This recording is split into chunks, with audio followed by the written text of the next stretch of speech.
Hello everyone.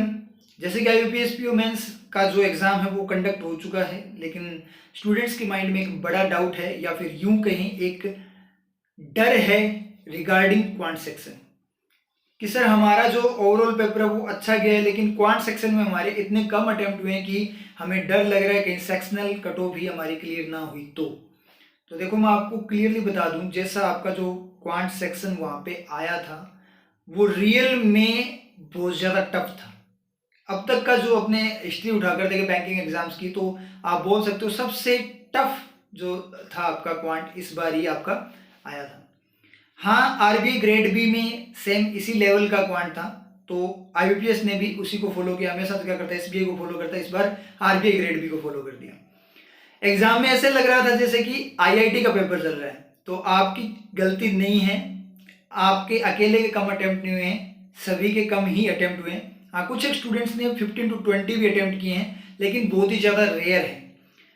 On an average की अगर मैं बात करूं तो 8 to 10 अटेम्प्ट्स यहाँ पे हुए हैं। तो अगर मैं मिनिमम पे आपको बताऊं तो अगर आपके 3-4 अटेम्प्ट भी है ना एक्यूरेसी के साथ, तो भी आप इन हो, आपको घबराने की जरूरत नहीं है। अब बात आती है ओवरऑल कट ऑफ की, तो जैसे क्वांट सेक्शन जिस लेवल का था और अटेम्प्ट भी स्टूडेंट्स के ऐसे ही हुए हैं, तो ओवरऑल कट ऑफ में भी यहाँ पे क्या होगा, पूरा पूरा इफेक्ट पड़ेगा। आपकी जो कट ऑफ है वो कम रहेगी। आपकी जो ओवरऑल कट ऑफ अगर मैं डायरेक्ट मैं यहाँ पे बताऊँ तो 60 to 65 आपकी कट ऑफ जा सकती है। और क्वांट की जो सेक्शनल कट ऑफ की अगर मैं बात करूँ तो आपकी 1 या 2 नंबर आपकी जो है सेक्शनल कट ऑफ जाएगी, ज़्यादा से ज़्यादा 3 नंबर चली जाएगी, इससे ज़्यादा आपकी कट ऑफ नहीं जाने वाली, जिस तरीके का क्वांट का लेवल था। तो यहाँ पे आपको टेंशन लेने की जरूरत नहीं है कि आपकी क्वांट की सेक्शनल कट ऑफ क्लियर नहीं होगी, आराम से क्लियर हो जाएगी। लेकिन यहाँ पे एक पॉइंट नोट करना है आप लोगों को अवेयरनेस की फॉर्म में। जैसे कि क्वांट में मैक्सिमम स्टूडेंट्स क्या करते हैं, ज़्यादातर ट्रिक्स पे चलते हैं, बेसिक कॉन्सेप्ट्स पे ध्यान नहीं देते। जैसे अगर मैं फॉर एग्जांपल बात करूँ टाइम एंड वर्क की, XY वगैरह इस तरीके से नहीं मानते हैं, मैक्सिमम डायरेक्ट ट्रिक से करते हैं, 100 मान के किसी भी तरीके से करते हैं। बहुत सारे जो टॉपिक्स वगैरह है तो उनको डेप्थ में उनका नॉलेज स्टूडेंट्स को नहीं होता है।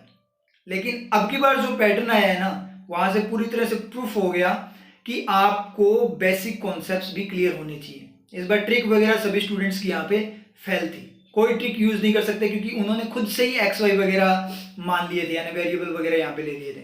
तो एक चीज आगे आने वाले जो अपकमिंग एग्जाम है उनके लिए याद रखना कि आपको बेसिक कॉन्सेप्ट्स भी क्लियर होने चाहिए, अदरवाइज आगे प्रॉब्लम हो सकती है। इस बार तो कोई इश्यू नहीं है, सभी एक ही थाली के चट्टे बट्टे हैं, कोई दिक्कत वाली बात नहीं है, सभी की हालात एक जैसे ही हैं। लेकिन आने वाले टाइम पे ये चीज आपके लिए नेगेटिव हो सकती है।